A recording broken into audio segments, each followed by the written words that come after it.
On April 25, 2009, Myrtle Beach, South Carolina. The sun warmed the streets of Myrtle Beach as 17-year-old Britney Drexel arrived for spring break.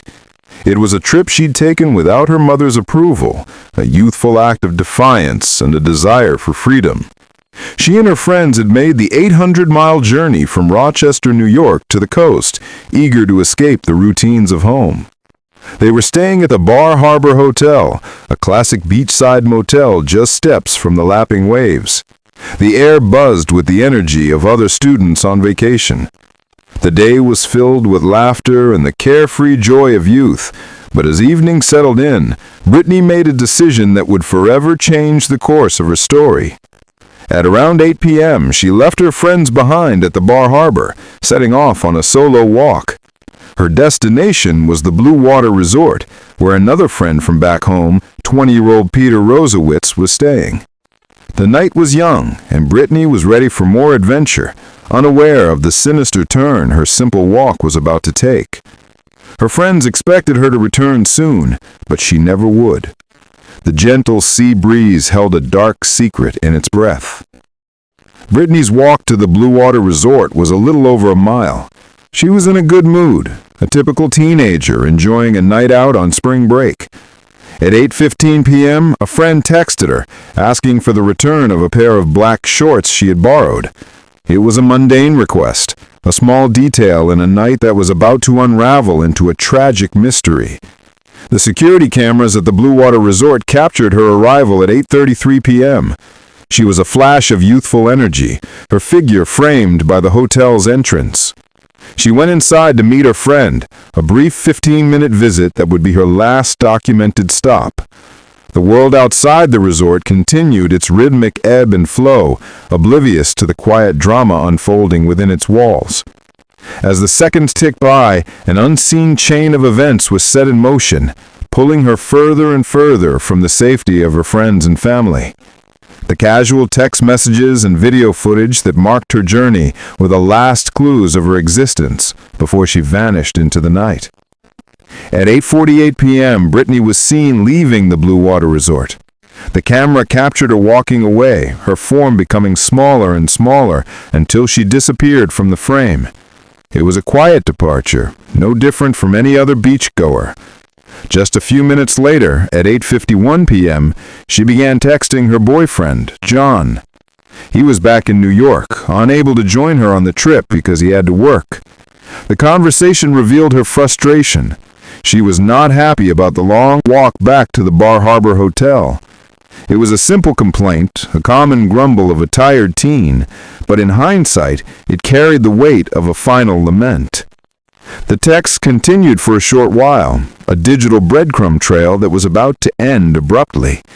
The last message sent between them would be a phantom whisper, an echo of a life about to be extinguished. The quiet night on the boulevard was about to become the scene of a terrifying crime. The night wore on, and John's concern grew with each unanswered text. He tried to get in touch with Britney repeatedly, but his messages went into a void. The rhythmic ping of her phone had gone silent. A deep sense of foreboding settled over him. He knew something was wrong. His worried texts turned into frantic calls, but there was only silence on the other end. Unable to reach her, he did the only thing he could think of. He called her mother. The urgency in his voice was undeniable. He explained what was happening, the sudden and complete silence from Britney. Her mother, now equally terrified, immediately contacted the Myrtle Beach Police Department. The search for a missing teenager began. As the hours passed, her phone signal, which had been in Myrtle Beach, began to ping from towers in Georgetown, South Carolina, over an hour away. The mystery deepened. How did she get there? Who took her? The questions hung in the air, heavy with fear. The police investigation was a frantic chase for clues. The phone pings were the most promising lead, but they only raised more questions. The signal had traveled from Myrtle Beach to Georgetown, a journey of over an hour. This suggested Britney had been taken, not that she simply wandered off. For years, the case went cold, and a man named Timothy Taylor was the main suspect. The evidence seemed to point to him, but 13 years later he was finally cleared. The case was back to square one, but the police had a new person of interest, 62-year-old Raymond Moody. He had been on their radar the entire time, but now he was finally being questioned. The detectives brought him in, a man who had a long history of questionable behavior. The interview room was a sterile, unforgiving space, and the air was thick with tension. The answers to Britney's disappearance were finally within reach, if Moody chose to give them. Raymond Moody sat across from the detectives, a man seemingly at ease, but with a deep-seated darkness beneath his calm facade. He was from Alabama, and the detectives were a mix of backgrounds trying to find common ground. The detectives explained that they wanted a more detailed statement from him than the one he had given the previous day. They explained that their questions were a necessary part of the investigation. The room was a tense, quiet space, punctuated only by the low rumble of their voices. Moody agreed to tell the story again, and before he began, the detectives took a moment to reread his Miranda rights. You have the right to remain silent. Anything you say can and will be used against you in a court of law. Moody signed the paper, a small definitive gesture that marked the beginning of his confession. He was ready to talk, to unburden himself of the truth he had carried for years. Before he began his story, Moody had a sudden memory that he needed to share. He confessed that when he had taken the police to the burial site previously, he had led them to the wrong place. His memory, he said, had been clouded by the years that had passed. Now, however, the details were coming back to him like yesterday. This newfound clarity, he claimed, would help them find the truth. With a clear mind, he began to recount the events of that fateful night. He and his girlfriend, Angel, had been out for a drive. It was a common occurrence for them, a weekly ritual. They would drive down to Myrtle Beach, party, and have a good time. He described their leisurely drive down the boulevard, a common route for people watching. He was smoking pot, and he was relaxed, unaware of the darkness that was about to unfold. As Moody and Angel were driving down the boulevard, the traffic was slow and congested. He was smoking a joint, and as he passed, he caught the eye of a girl walking on the sidewalk. It was Britney. She looked at him, then at the joint, and started to laugh. She said, "That smells pretty good." Moody, a man with a charming, easygoing demeanor, offered her some. He described it as a friendly, harmless exchange. Angel, he noted, was sitting next to him but didn't say a word. He thought she might have been a little jealous, but he didn't think much of it. The conversation continued, and Moody asked Britney if she wanted to hang out for a while. She agreed, and to his surprise, she got into the car. The innocence of the exchange was about to turn to ash. The three of them, Moody, Angel, and Britney, began to drive. The conversation was light and friendly, and Moody remembered asking Britney if she wanted to go get some Coke and stuff. She was excited about the idea and began to tell them about her trip from New York. As they drove, they left the bright lights of the boulevard behind and headed toward Georgetown. Moody claimed he wasn't thinking of doing anything wrong. They were just having a good time. He noticed that Britney's phone would occasionally ring, but she never answered it. He said he never told her she couldn't answer a phone. It was her own decision. He figured she just wanted to get away and party without the distractions of her friends and boyfriend. The drive was a peaceful, quiet journey down a dark, empty highway. The trio arrived at a secluded spot by a river, a place where Moody used to go camping. He described it as an isolated area, a place where no one would bother them. He had a tent set up, and they all sat around, continuing to smoke pot and talk. The conversation was easy, and Moody felt like they were all having a good time. He brought up the idea of getting some cocaine from his apartment, but he realized he didn't have his keys. His son had the truck, and the keys to the apartment were with him. He suggested that Angel go to his apartment to get the keys from his son, and she agreed. It was at this moment, with Angel gone, that Moody's dark intentions took hold. The tranquil scene by the river was about to turn into a nightmare, the calm before the storm. The moment Angel left, the atmosphere changed. Moody began to act on his dark urges. He confessed that he made Britney take her clothes off and that she was cooperative, but it was against her will. He said she was scared, and he panicked. The thought of going back to prison, of being identified by her, consumed him. He made a terrible decision. He strangled her, ending her life. There was no argument, no fight, just the darkness of his mind taking over. He described her struggle, the frantic, desperate attempts to fight him off, but he was too big, too strong.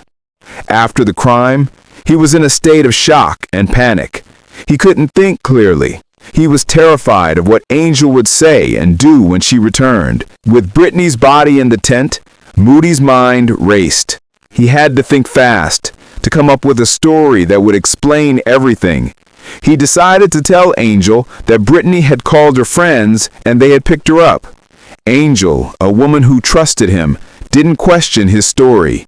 She was not involved in the crime, and he made sure she didn't know what had happened. They left the campsite, but Moody was not at peace. He didn't sleep that night. He was in a state of panic, the reality of what he had done weighing on him. He knew he had to get rid of the body, to hide the evidence. He came up with a new plan. He waited for Angel to fall asleep, and then he left the apartment to go get his truck. In the early hours of the morning, just before daylight, Moody drove to his son's apartment to get his truck. He needed a vehicle that could carry Britney's body. He then made a stop at a gas station and took a shovel. With the tools he needed, he returned to the riverbank. The darkness and the silence were his only companions as he carried her body to his truck. He drove through the unfamiliar streets, his mind consumed with finding the perfect burial spot. He turned down a secluded road called Harmony Road, and he found a place with a gate. He drove down the dirt road and into a wooded area, a place where he felt like he was off the grid. It was here, in this isolated spot, that he began to dig a grave.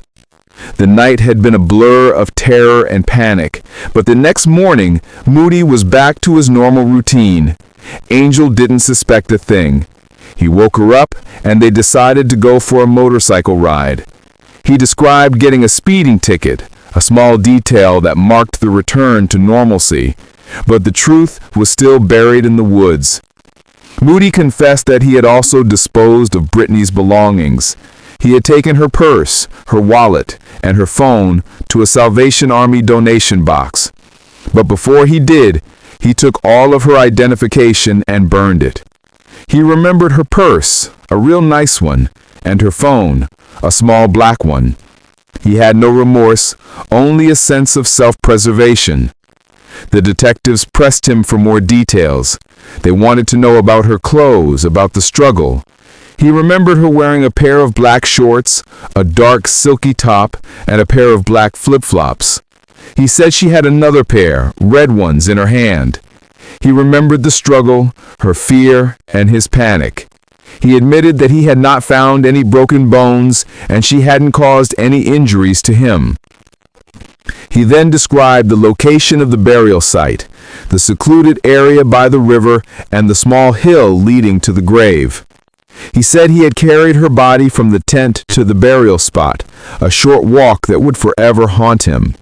He had taken her life and buried her, a final act of a man consumed by his own darkness. The detectives probed deeper, asking the questions they needed to ask, questions that only a killer could answer. They wanted to know about the struggle. Moody admitted that Britney had fought back, resisting his attack. "She just grabbed my arms like this," he said, demonstrating the futile grip of a victim trying to survive. She hadn't scratched him or left any marks, a detail that surprised the officers. After the assault, in the brief window of time before he took her life, she didn't try to stand up and run. She didn't have the opportunity, he chillingly explained. The entire terrifying event, from the assault to the final act, had taken place in a matter of minutes. He was in a state of panic, worried about how long Angel would be gone, and every second felt like an eternity. He wasn't even sure of the exact time, just that it was a whirlwind of madness. The detectives listened intently, their faces betraying nothing as they absorbed the horrifying details, the cold hard facts of a life snuffed out in a flash of terror. The truth, in all its grim reality, was finally coming to light. Moody then explained the chilling moments after the murder. The most pressing question was what he did with Britney's phone. He had never taken it from her. He had simply found it in her belongings. He confirmed that he took possession of the phone, and with a casual, almost dismissive tone, he said he just tossed it. The detectives asked if he had heard it splash, if he knew for sure it had hit the water. He answered with a simple, "Oh yeah," a chilling confirmation that he had deliberately thrown the final trace of Britney's digital life into the river. The phone, a repository of texts and photos, was now at the bottom of a murky river. Its final ping in Georgetown, South Carolina, was his doing. The police had a timeline, a set of facts, and a mountain of evidence. Moody's confession, a dark puzzle of his own making, fit the pieces together perfectly. His credibility was slowly building with each gruesome detail he revealed. The detectives wanted a chronological sequence of events. First the assault, and then the murder, followed by the disposal of her belongings. It was within the next few days or within a week, he said, speaking of her possessions. He couldn't remember the exact date. He had placed her belongings in plastic grocery bags, like Walmart bags, he specified, and kept them in the back of his truck, like trash. It was a cold, calculated move to dispose of the evidence. When he finally made it to a Salvation Army donation bin, he got rid of her purse, her wallet, and her clothes. But before he did, he took all of her identification and burned it. He remembered a high school card, something with just her name on it. He couldn't explain why he had held on to it, an eerie souvenir. He eventually cut it up and threw the pieces into East Bay Park, a final act of desecration. There was nothing left, not a single piece of her that could be found. Moody's confession was not without its moments of self-justification. He spoke of his history, of his nature, and of his need to take responsibility. As a young man, I would stand up and say, "Hey, I'm responsible for that. I did that. My bad." It was a chilling attempt to sound remorseful, but the coldness of his words betrayed him. The detectives had a simple goal: to find the truth. They used their knowledge of phone records, license plate readers, and other factual evidence to corroborate his story. They told him that his confession matched their facts, and the gaps in their investigation were now being filled. "It makes you more credible," they explained. Moody's confession wasn't just a story, it was a jigsaw puzzle, and the detectives were holding all the pieces. Each detail he provided, each memory he recounted, was a piece that locked into place, creating a horrifying picture of what happened to Britney. The detectives asked about the time before the murder, trying to find a reason, a motive. They asked about food, if they had eaten together, if Britney had mentioned being hungry. Moody replied no to every question. They were just driving. The marijuana, he admitted, was the only thing in his system. There was no drinking, no other drugs. The encounter with Britney had been a spontaneous act, a sudden moment of opportunity that he had seized upon. They also asked if there had been any moment when Britney and Angel were alone together, if Moody had left them to go for a walk or to relieve himself. Moody didn't remember any such moment. He made it clear that Angel had left shortly after they arrived at the campsite. The sinister act had taken place when Angel was gone, and she had no knowledge of what he had done. It was his crime, and his alone. The detectives tried to understand the why. They asked what happened when Angel left, what led him to the point of no return. Moody struggled to explain, saying, "It just like snapped in my fucking mind." He confessed to being a person who was not in control, a person who acted on impulsive urges. "I didn't have that character to not act on my impulsive," he stated. He said he knew what he was doing before the physical part of the crime began, but he didn't feel like he had control over his actions. The marijuana, he said, was a factor, but he couldn't blame it entirely. It was his own character, his own nature, that had led him to that dark place. He was not a drug user, and he wasn't a drinker, but the darkness that resided within him had been awakened. The detectives were not looking for an excuse. They were looking for the truth. Moody's confession was a chilling look into the mind of a killer. The detectives continued their relentless questioning, wanting to know about every detail, no matter how small. They asked about the blanket he had wrapped her in, a gruesome piece of evidence. He said he was sure the blanket was long gone and that she had not been buried in it. He said he had simply used it to transport her body. They asked about the shoes he was wearing and if he had disposed of them. He said he had gotten rid of his shoes, a small detail that spoke volumes about his attempts to erase all traces of the crime. The detectives asked about the vehicle he used to transport the body. He said he had put her in the bed of his truck, still wrapped in the blanket. They asked if she was bleeding, a question that he answered with a chilling no. The body was in one piece. He had not dismembered her. The detectives were methodical in their approach, matching every detail he provided with the facts they had already collected. They wanted him to show them the place where he had hidden Britney's body. It was a field trip, a macabre journey back to the scene of the crime. Moody agreed. "Get out of the damn house for a little while," he said, with an unsettling flippancy. He described how he would draw a map of the area, a rough sketch of a crime scene he had tried to forget for years. The detectives assured him that they would not judge his artwork and that his cooperation would only add to his credibility. They explained that his confession matched their phone records and their own investigation, and that this final act would simply be more corroboration. Moody was a man who needed to unburden himself, to tell his story, and the detectives were there to listen. They had the time, and he had the memories. Moody's memory of the area was not perfect, but it was surprisingly clear. He described the river, the pine trees, and the hill. He said the area had probably changed over the years, but he was sure he could still find it.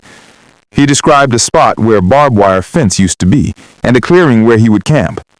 He then revealed another detail. He had thrown Britney's body into the river after the assault. "I damn sure did," he said, confirming the grim detail. He couldn't remember when he did it, but he knew for a fact that he had done it. The detectives listened, their faces impassive. They were not interested in the why, only the what and the where.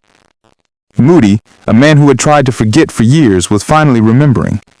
The passage of time had blurred some of the details, but the core events was still as clear as the day they happened. The detectives continued their questioning, asking about the night of the murder. They asked if he had a fight with Britney, if there had been any other injuries. He said there were no broken bones, no other injuries. He had simply strangled her. The detectives then asked about the body, a grim question that had to be asked. "When you buried her, was she in one piece?" they asked.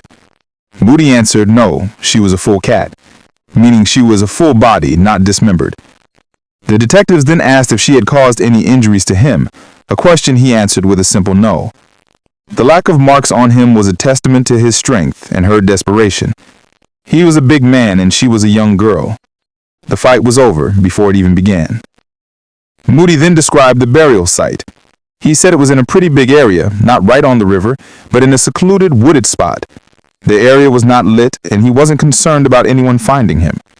He had placed her body under a tree where she would stay until the early hours of the next morning. He had used a blanket to carry her, but she had not been buried in it. The blanket, he said, was long gone. The detectives asked about the timeline, the moments after the murder and before the burial. He said he had to go back to the apartment to wrap his mind around it, and he had to go get his truck. He had left her in a secure little spot, a temporary grave until he could find a permanent one. He was a man with a plan, a man who thought of everything. The next morning, Moody left the apartment to get his truck. He had to exchange vehicles with his son. He then went to a hardware store and got a shovel. With the tools he needed, he returned to the riverbank. He had to go back to the scene of the crime, a place he had tried to forget for years. He picked up the body, put it in the back of his truck, and drove to a new location. He was in a state of panic, but he was in control. He found a place with a gate, a wooded area where he could bury her. He dug a grave and buried her, a final act of desecration. He then returned to the apartment where Angel was still sleeping. She had no idea what he had done. He then rode his motorcycle, a small act of normalcy in a life that was now forever changed. The detectives wanted to know the details of the vehicle exchange. Moody explained that Angel's son had his truck. He was in a Ford, a small car that wouldn't be able to carry a body.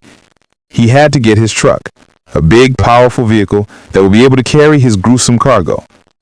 The motorcycle, he said, was at a workout place in Polly's Island, a place where he would park it so he could ride it on the beach. He was a man who planned everything, a man who thought of every detail. The detectives were not just trying to solve a crime. They were trying to understand the mind of a killer. Moody's confession was a horrifying look into the darkness that lurked beneath the surface. He was a man who had no remorse, no guilt, only a sense of self-preservation. The interview continued, with the detectives asking Moody to draw a map of the area. He did a crude sketch of a crime scene he had tried to forget for years. The detectives asked him to initial the drawing, a small gesture that would make the drawing his artwork. He complied, his signature a final seal on a confession that had been 13 years in the making. The detectives then began to wrap up the interview, their job done. They had a full confession, a complete story, and a killer who had finally been brought to justice. Moody had confessed to a murder he had committed years ago, a crime that had haunted a community and a family. The final piece of the puzzle was in place. The police investigation, which had taken 13 years, had finally come to an end. On October 19, 2022, Raymond Moody pled guilty to murder, kidnapping, and first-degree misconduct. He was sentenced to life in prison for the murder, and 30 years for each of the other charges to be served consecutively. He is now serving his time at South Carolina McCormick Correctional Institution. He will never see freedom again. The family of Britney Drexel, who had waited for over a decade for a resolution, finally had a sense of closure. Her story, a tragic tale of a young girl on a spring break trip, was finally complete. The truth had been found, and her killer had been brought to justice. The memory of Britney Drexel will live on, a cautionary tale of a life cut short by a man consumed by his own darkness.